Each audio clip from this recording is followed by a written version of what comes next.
One crucial issue I just wanted to touch on this is the question of public transport and the wearing of masks. It's an issue that's been addressed by the Scottish Government over the last 24 hours, and it's a debate we've been having too. If we ran Metrolink with just social distancing, we could probably get 20 or so people on a tram carriage.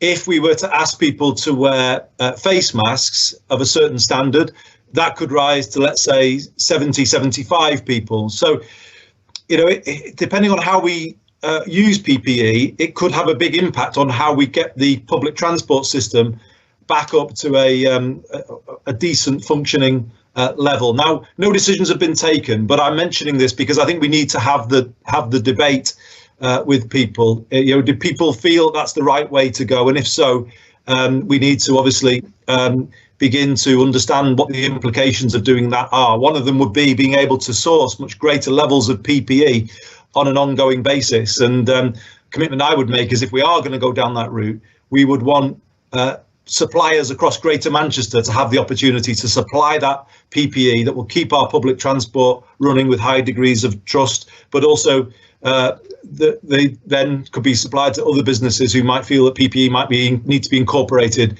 into the way that they work. So these are the early thoughts, but we do need to put the question out there. What do people in Greater Manchester think about public transport going forward? Would they be more reassured if there were clear standards on PPE, and particularly the wearing of masks? And you know, we need to hear that feedback as a group of leaders before we make any final decisions. But these are the questions that we now begin to address as we look towards the recovery process.